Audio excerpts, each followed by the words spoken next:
Some prisons punish you for what you did. Others punish you for existing inside them.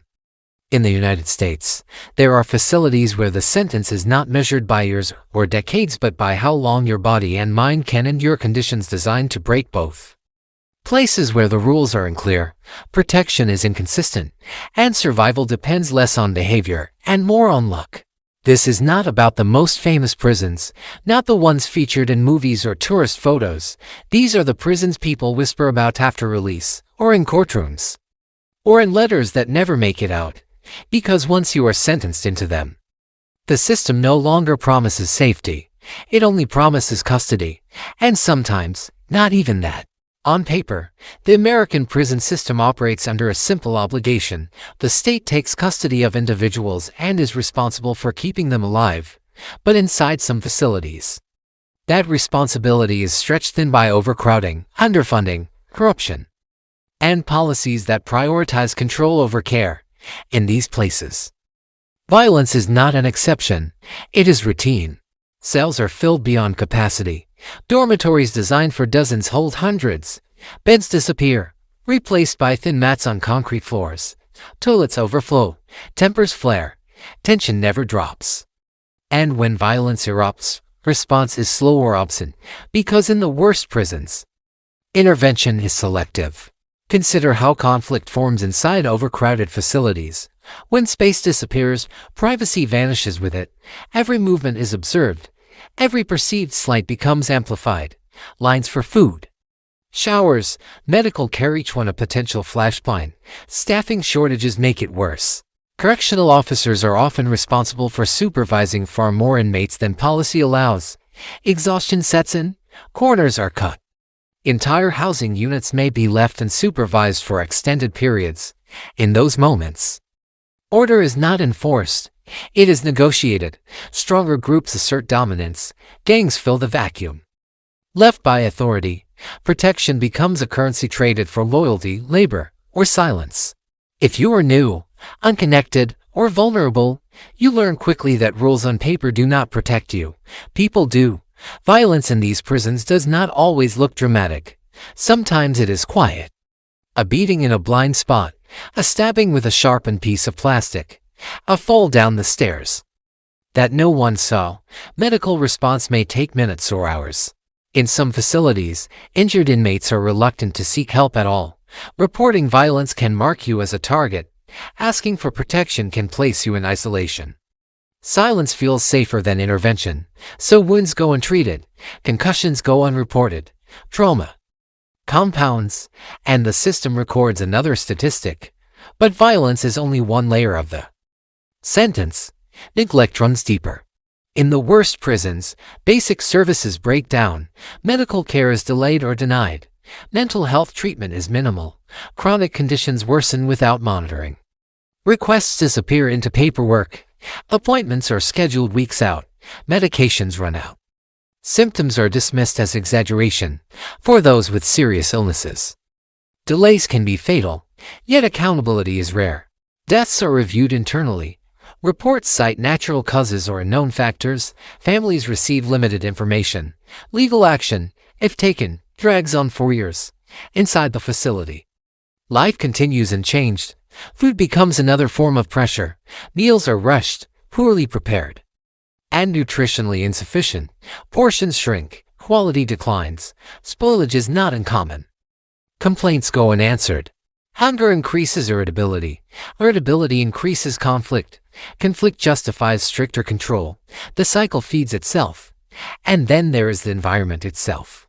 Many of these prisons are old, constructed decades ago, never designed for current populations.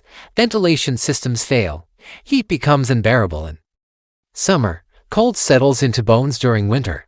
Mold spreads along walls. Insects thrive. Clean water becomes unreliable. Living in these conditions wears people down slowly. Fatigue becomes constant. Illness spreads easily. Hope erodes quietly. What makes these prisons particularly dangerous is not just the presence of violence or neglect, but the unpredictability. Rules change without notice. Enforcement varies by shift. What is permitted one day is punished the next. consistency disappears, and unpredictability breeds fear. People become hyper-aware of their surroundings. Sleep becomes shallow. Trust evaporates. Every interaction carries risk. In this environment, survival requires constant calculation. Who to avoid, when to speak, when to disappear. Some inmates adapt by becoming invisible. They limit movement, speak rarely, avoid eye contact, shrink their presence to reduce risk. Days pass in silence. Others align themselves with groups accepting protection at the cost of autonomy. Choices become limited. Exit options disappear. Neither path guarantees safety. Staff inside these prisons are also affected, underpaid, overworked, exposed to violence daily. Some become desensitized. Others become aggressive. A few abuse power openly. Oversight mechanisms exist but enforcement is inconsistent. Complaints against staff often go uninvestigated. Cameras malfunction. Reports vanish. The message is clear: accountability is optional for those sentenced into these facilities. The realization comes quickly. This place is not about rehabilitation. It is not about preparation for release. It is about containment at the lowest possible cost. And when containment fails, damage follows. Some inmates do not survive. Others survive physically but carry lasting injuries, chronic pain, neurological damage, psychological trauma. Even those who avoid direct violence live under constant threat. That stress reshapes behavior, perception, and identity. People leave these prisons different than they entered, harder, quieter, more guarded, or completely broken, but the public rarely sees this reality. Because these prisons are often located far from population centers, media access is restricted. Official narratives emphasize security and order. Stories emerge only when something goes terribly wrong: a riot, a mass casualty event, a lawsuit too large to ignore. Until then, silence holds. This is only the first layer of the sentence. Because beyond overcrowding and violence lies something even more damaging: systems that isolate, dehumanize, and erase individuals over time. And that is where this story goes next. There are prisons where violence is loud, and then there are prisons where the damage happens quietly behind sealed doors, thick walls, and policies designed to remove people from sight, sound, and memory. This is where the sentence changes shape, because in America's worst facilities, isolation is not a temporary measure.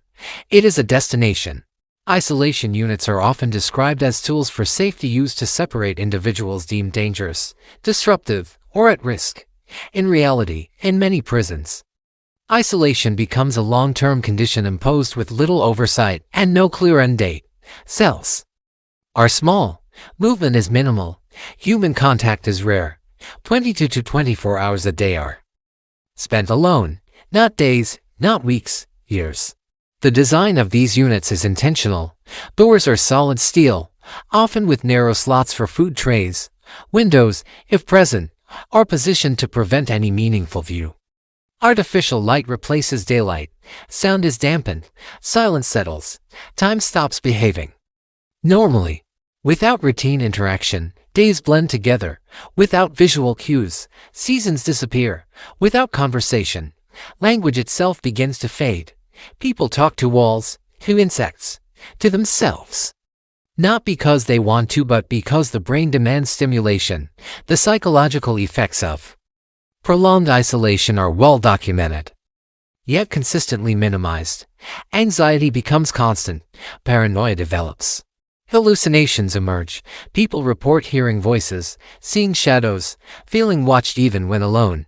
Emotional regulation collapses. Rage and despair arrive without warning. And when these symptoms appear, they are often punished. A breakdown is labeled noncompliance. Noncompliance justifies continued isolation. The system feeds on the damage it creates. For those placed in isolation early in their sentence, reintegration becomes nearly impossible. Social cues are forgotten. Normal interaction feels threatening. Eye contact becomes overwhelming. Some stop speaking altogether. Others lash out at the first sign of stress, confirming the label that trapped them there in the first place. There is no reset button. Death row exists at the far end of this spectrum. While often discussed in terms of execution, the reality of death row is defined by waiting. Years, sometimes decades, spent in near total isolation while legal appeals crawl forward. That uncertainty is its own punishment. Every day could be ordinary. Every day could bring news of death. Cells on death row mirror isolation units. Small, silent, controlled. Contact with others is limited. Movement is scripted. Hope becomes dangerous. Some individuals spend more time waiting to die than they spend alive outside prison.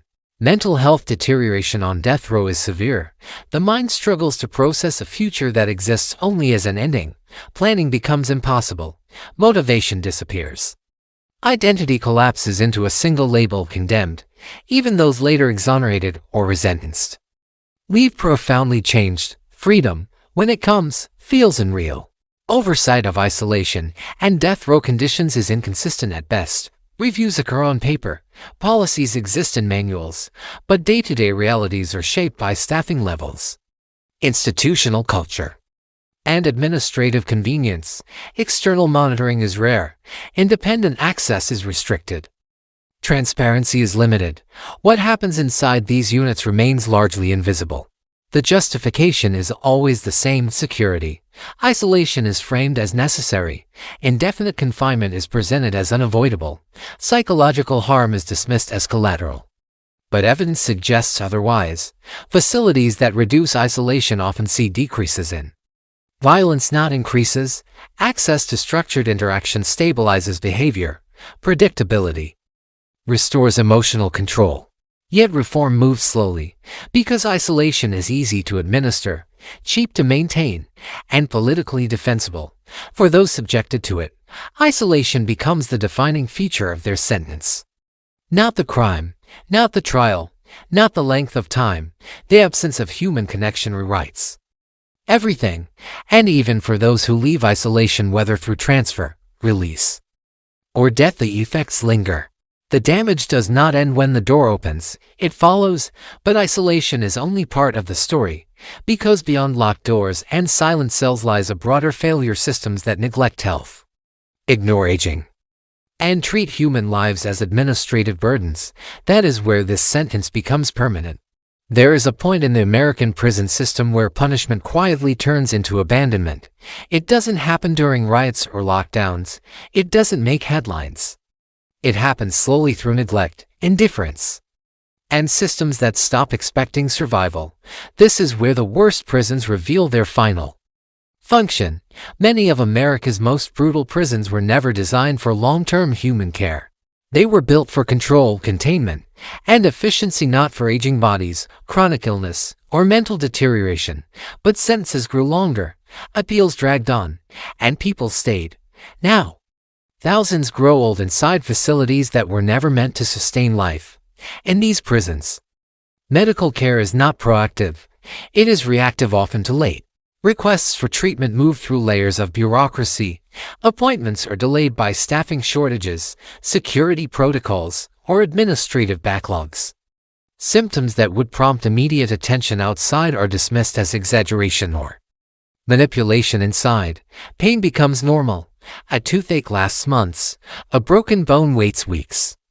Chronic illness worsens quietly. By the time treatment arrives, damage is often irreversible. Mental health care fares no better. Psychologists and psychiatrists are overburdened. Sessions are brief, infrequent, and focused on risk management, not healing. Medication is the primary response. Even when isolation and trauma are the root cause, people are sedated rather than supported. And in the most restrictive prisons, even mental health crises can lead to punishment instead of care. Self-harm results in isolation. Breakdowns result in restraint. Desperation is treated as defiance as prisoners age. Mobility declines, but infrastructure does not adapt. Stairs remain steep. Cells remain narrow. Showers remain inaccessible. People with walkers are housed in facilities built for speed and force. Those with cognitive decline are expected to follow complex rules under threat of punishment. Mistakes multiply. An order misunderstood becomes a disciplinary write-up. A slow response becomes non-compliance. Confusion becomes guilt. The system has no language for decline, only obedience, compassionate Release exists in theory. In practice, it is rare. Applications require extensive documentation, medical confirmation, and administrative approval. The process is slow. Many die waiting. Terminal illness does not guarantee release. Advanced age does not guarantee mercy. Disability does not guarantee accommodation. In some prisons, death is considered the most efficient resolution. Deaths are often classified as natural causes. No investigation, no accountability, just paperwork. The body is removed. A cell is reassigned. The institution continues. Families receive notification but little explanation. Questions go unanswered. Requests for records are delayed or denied. Closure is impossible. Violence compounds neglect. In understaffed, overcrowded facilities, protection is inconsistent.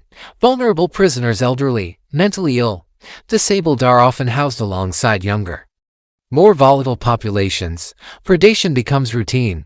Reporting threats invites retaliation. Seeking protection can result in isolation, the same conditions that caused harm in the first place. Safety becomes a gamble. Correctional officers operate under extreme pressure, long hours, and chronic understaffing. Burnout is widespread. Empathy erodes. Rules replace judgment. Protocol replaces care. Not because individuals are inherently cruel, but because the system rewards compliance, not compassion. Humanity becomes a liability. Oversight mechanisms struggle to intervene. Inspections are announced. Reports are sanitized. Violations are reframed as logistical challenges. Accountability disperses upward and outward until no one is responsible. The result is a system that continues not because it works but because it persists. For those serving life sentences, this reality is permanent. They are not expected to return to society. They are not prepared for release. They are simply managed until death. Time loses meaning. Birthdays pass unnoticed. Holidays blur. Decades disappear.